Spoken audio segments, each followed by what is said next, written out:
Hello everyone, my name is Jenn and welcome to the Book Refuge. And I just impromptu decided that I wanted to do a weekend reading vlog. I didn't vlog for the historical romance readathon because it was during the work week and I did the bulk of my reading while I was at work, and so it wasn't as convenient to pop in with stuff, you know? But I have a whole full 2 days where nothing much is going on, so I figured I would vlog it and it'll be fun. So this is me on a Saturday morning. It is 7:30 in the morning. I'm gonna go to the gym.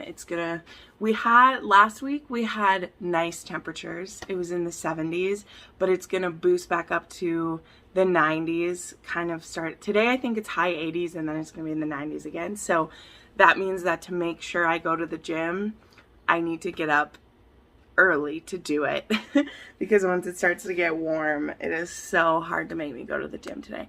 Today I'm lifting.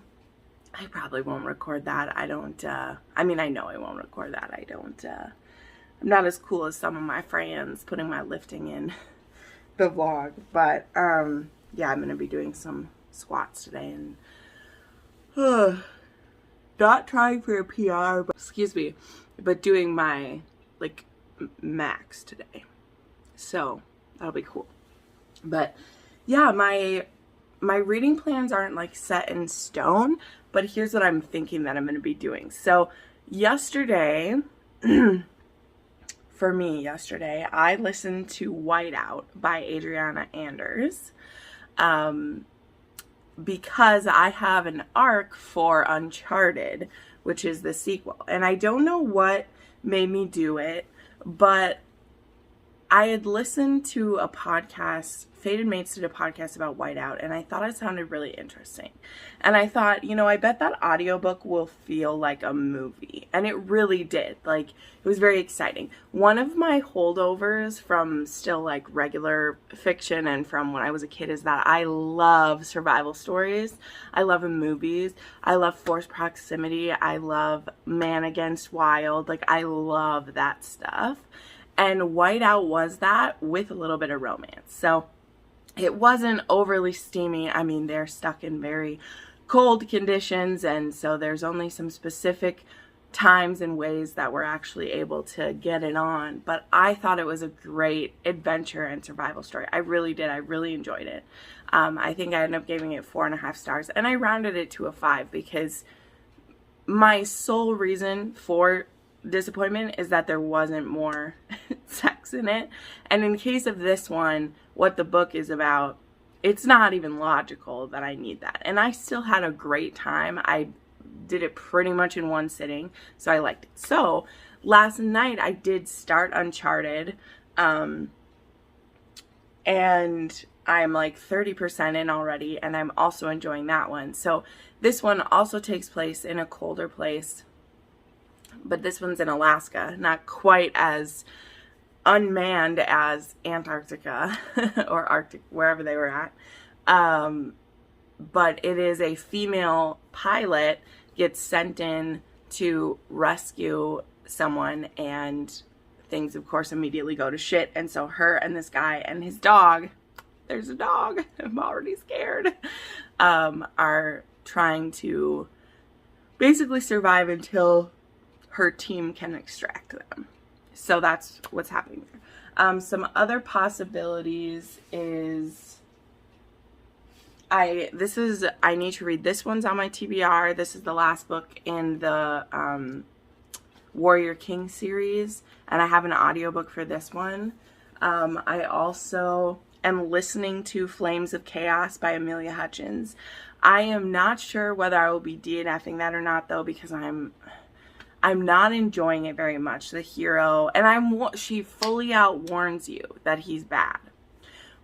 I read a lot of bad boys. I read a lot of mean boys. I read it. But he's vicious in his meanness, you know, and this is a fantasy paranormal.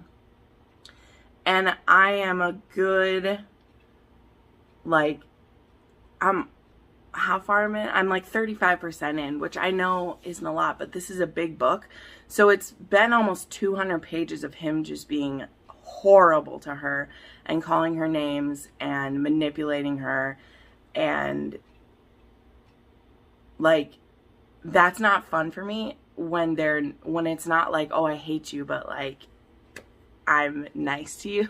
I know that's weird, but it's just a tough vibe. And from what I've heard of from friends who have like read further, number one, this series isn't done. There's supposed to be like 6 books and only 3 of them are out, and she hasn't put one out in a while because there's been family troubles, and I'm just not compelled into it enough to continue it. So those are both books on my TBR that I might want to get. I mean, this one on my TBR, and then Flames of Chaos is on my TBR, but I might be DNFing it. I'm going to listen to it this morning while I go to the gym and get some stuff done. And if I'm not feeling it, I'll DNF it at that time. And then the other arc that I need to read, which is actually due before Uncharted is, like, I just really wanted to read Uncharted after I read Ride Out, is Say Goodbye by Karen Rose, which is another romantic suspense. And I've actually read the first 2 books in this series, and then I got an arc for this one. So that one is a big Bessie too, and I need to read that one. So I don't know what I'll do. That's a lot of romantic suspense and stuff that isn't working. You know, I have a lot of books on my Kindle. I just got given some books by a subscriber. So I don't know what'll happen. But anyway, I talked a lot for this intro. So we'll see how the day goes. This will kind of be like, you know, a weekend in the life. That's what vlogs are anyway.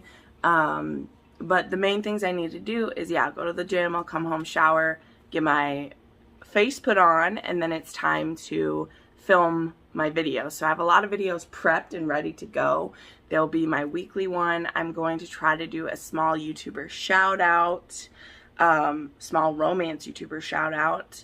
And then I have a couple others prepped as well. So we'll see. The way it works on a Saturday is it's how much energy I have, how much my voice can take.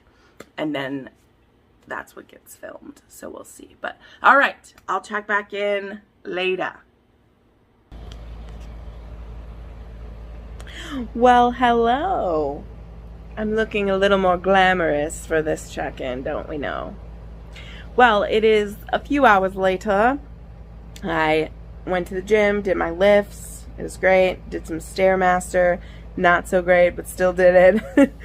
Had some breakfast. Filmed 2 of my videos, so getting those uploaded.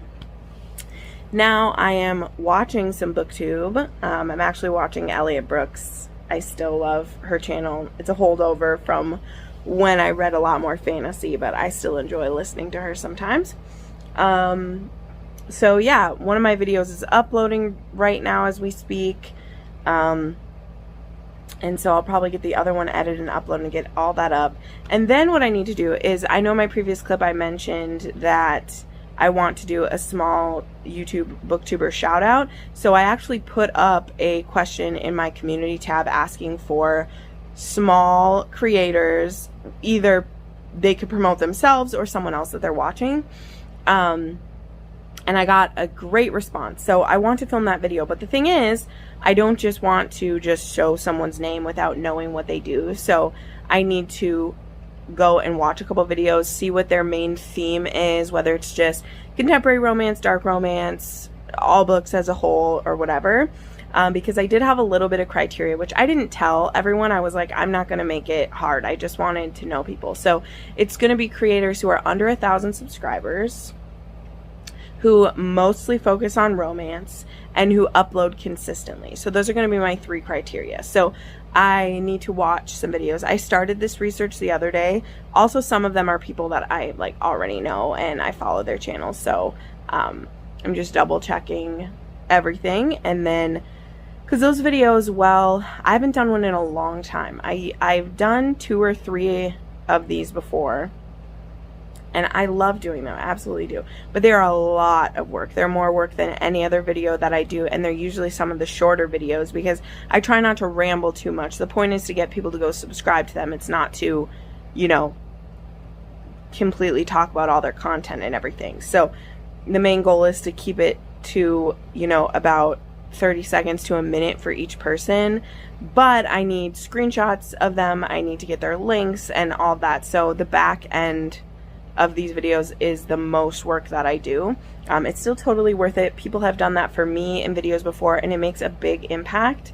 And it's not so much that I see this as a responsibility. I see it as a joy and an opportunity to help support other small creators, because whether or not I seem like a big creator to people, I am not. In the grand scheme of even Booktube as a whole, having 9,000 subscribers is nothing. But to someone who only has 50, you are a big deal. Okay, you are a big deal. Someone who has 1,000, you are a big deal to someone who has 50. You know, some of the creators that I found on here, they have, one of them has literally 64 subscribers right now.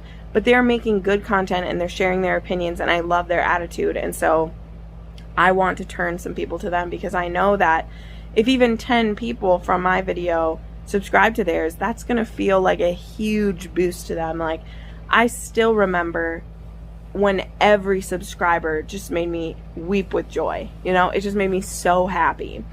And there's still days, like, it's not like I get thousands of subscribers a day, you know, like I get between 10 and 40 subscribers today. Like, that's not a lot. It's just the consistency of when that happens every day, well, eventually that adds up to something.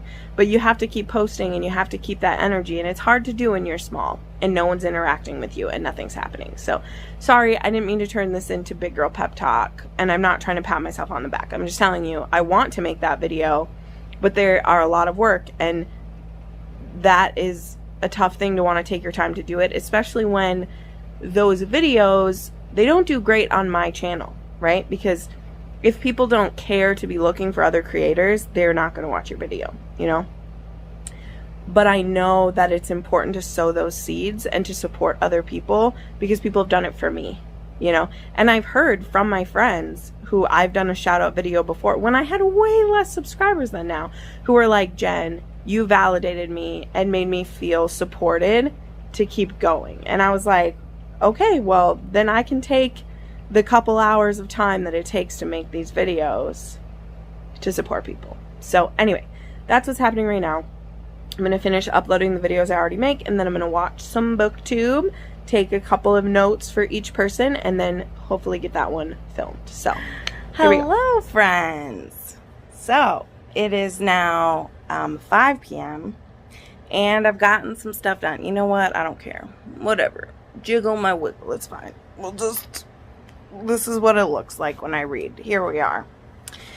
Okay. Sorry. We all have self-conscious moments sometimes. It's cool. So, I did get the video done, and it's up. Sorry, you don't have to look up my nose. There we go. Sorry, I'm a hot mess in this. It's great. Which was great. It was a lot of work, and it was awesome. I'm glad it's up. Now I am reading Uncharted. I'm 81%, and I wanted to do an update before I finished it. Ouch. Oh my gosh. Everything today. And yeah, this one is taking place in Alaska, and it's about Leo, who is a pilot, and she is supposed to go find this guy who knows about the virus that was in the first one. I'm not tired, I promise. And she ends up being directed to this guy named Elias, who is this person who is believed to have been dead for the last 10 years because of reasons. And of course there's people after him, like there were in the first one. And they are trekking across the mountains in Alaska to try to get to a certain station and save the people who are being attacked. That was a horrible explanation, okay? Suspenseful novel is suspenseful. There we are. The steam level definitely feels a little higher than the first one, just by the fact that they are still in a cold place, but there are warmer places along the way than there were in the first one, if you know what I mean. And I'm glad about that. There's also better communication between these two about how they're feeling earlier on, which is great. That was something in the first one that, like, literally down to the last minute, no one was talking about how they felt, which was frustrating. This one, I mean, I'm sure there'll still be, like, a dark moment, but at least we have communicated more effectively. I'm sorry. There's something about when I'm laying here and I record, I yawn. It is whatever. So, I'm really enjoying this one. I really, really am. I'm also more interested in some of the side stuff that's going on, because there's the older woman who's actually Elias's godmother, who's the one who sends Leo to him in the beginning, and that woman had to stay back in the town that she was in, and all the other people of this town have been rounded up and are being held captive by the bad guys. So there's just this old woman who is trying to kind of save everyone. And she teams up with one of the bad guys who doesn't actually want to be a bad guy. He's been, like, lied about what was going on. So I like seeing that. As well as we see the tracker who's coming after our couple. And that's the same kind of thing you saw in the first one. So anyway, that was a horrible description. I'm sorry. Go read the Goodreads explanation if you want to. But I am really, really enjoying this, and it's put me in a good mood. After this, I think I will listen to some more of Cruel Paradise. But then I want to start my reread of The Rebel either tonight or tomorrow. Like, I don't know. I'm still not sure. I didn't have a plan for this weekend. There wasn't really a structure except to just enjoy myself, which is good, which is really good. So yeah, that's the update. I'll check back in with you with what I decided to read. I'm having a little bit of a headache come back. I had a lot of headaches this week. Not full migraine, thankfully. Those wiped me on my ass. But it was my period this week, and I get headaches, and so I thought I was all done with them. And then today I think it was just a normal headache because I was in front of the screens a lot. In this clip now, because all I'm doing is yawning. What the fuck? Anyway, I'll check back in later and let you know how it's going. Okay. All right. Well, it's the next morning. I have my breakfast here that I'm gonna start.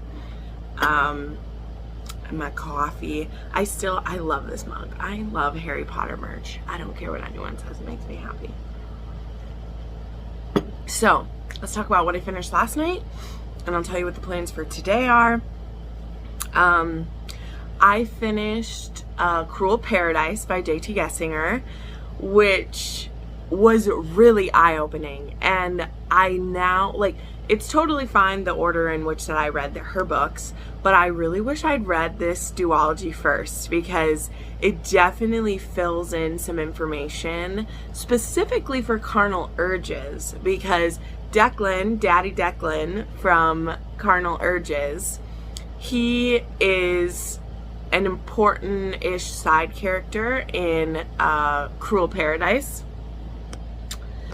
And some of the, like, well, a lot of the setup of what was going on in that book is explained in this one, because Declan remains the second in command of the Irish Mafia, but there's a change in regime between Cruel Paradise, I keep wanting to say the other one, and Carnal Urges.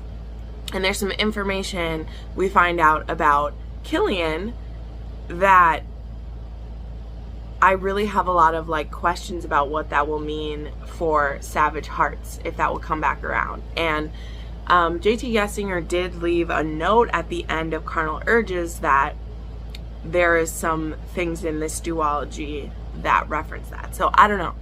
I found it fascinating. I did only give this one 4 stars. I gave this one 4 stars though, because a lot of that revelation and excitement came in the last, like, 50 pages of this book. The heroine was driving me crazy in this one, and that doesn't usually happen with JT Geissinger because she writes really strong heroines, and this heroine was really strong, but she was being so stubborn about some stuff and really hurting the hero with her stubbornness, and I don't like that. I never like that. I don't like it when a hero does it. I don't like it when a heroine does it.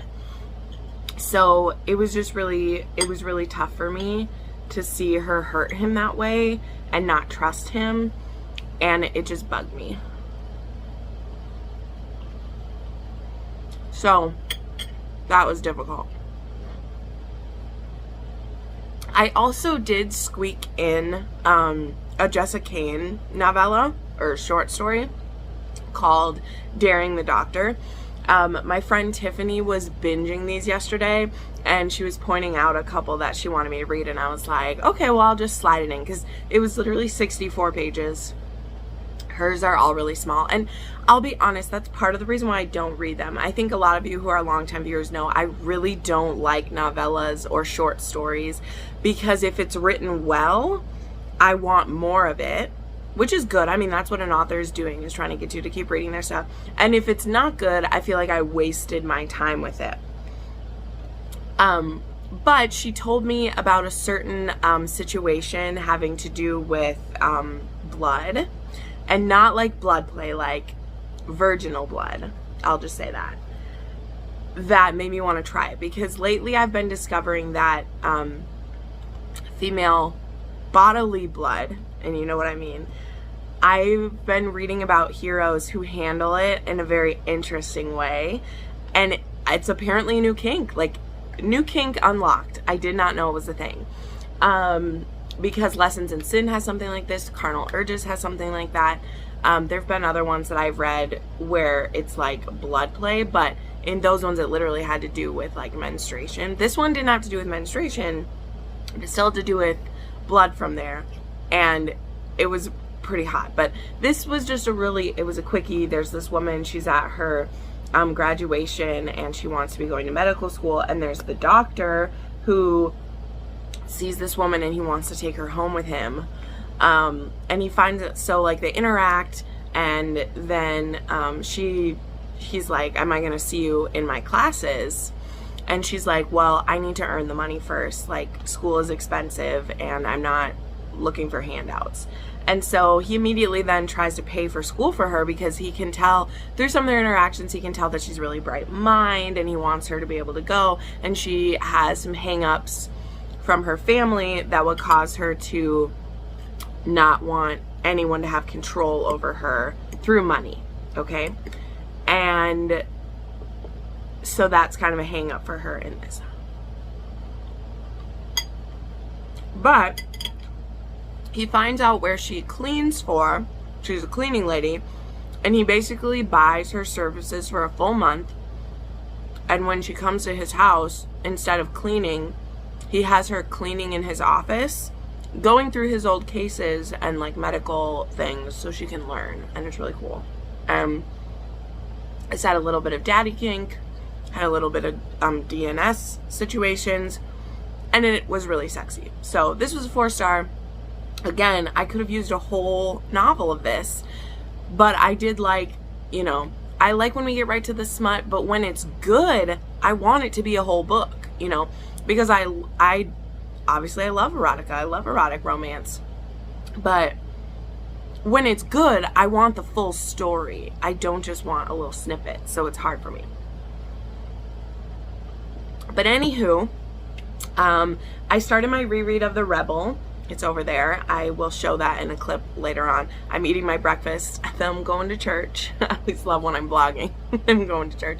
I have these cute new earrings from a shop in town, and I really like them. So yeah, that's my plan. I'll do the reread of The Rebel. Also, my best friend, who's not a book she is a book bestie, but not a content creator, she sent me a Rina Kent that she said really reminded her of Carter Mahoney. Now, if y'all don't know who this bestie is, I mean, you don't, but I talk about her in reference. She is the one who introduced me to Carter Mahoney. So she holds, you know, she's been my bestie since I was 11 years old, 13 years old. And she's a mom with 2 kids, so she doesn't get to read as much as me, but she read so many books before I ever did, because she was really into the KU scene before I was. And when we give each other a book where we're like, read it, like we do. So I may read that duology this afternoon, because I don't have any plans set in stone that I have to do. So I will check back in with you after church to let you know. I usually read an ARC on Sundays, but I did read an ARC yesterday. However, I need to get through Say Goodbye, so we'll see which book I read at church.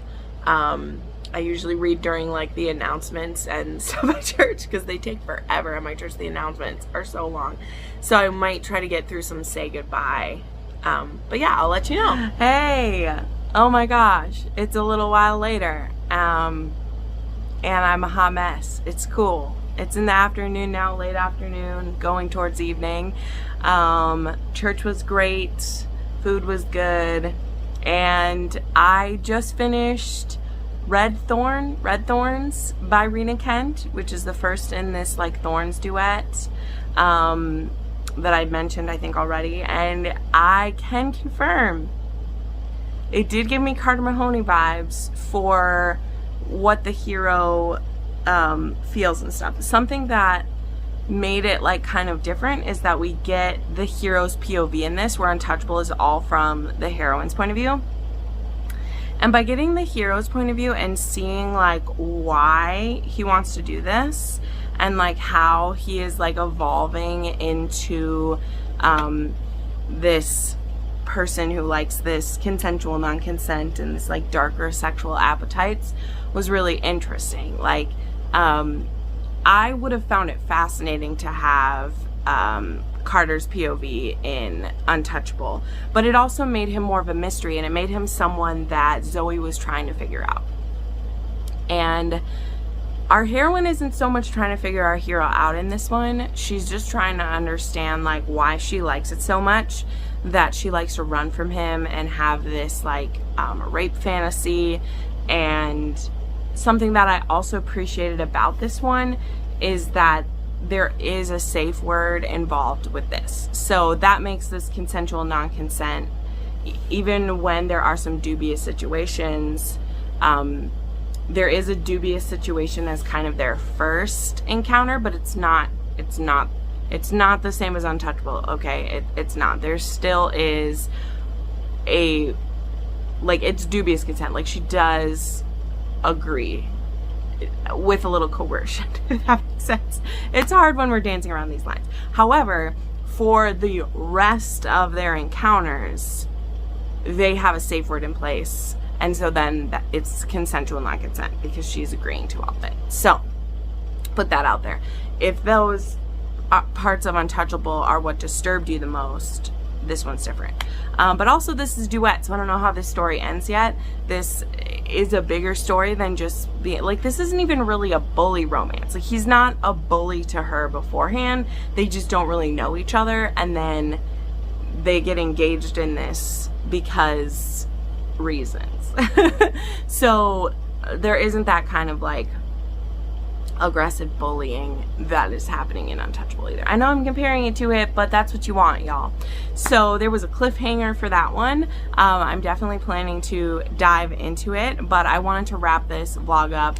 I'm going to be making dinner and taking my makeup off and ending this. So if you want to know what I think about the second part, you'll have to watch next week's wrap up. But this was really fun.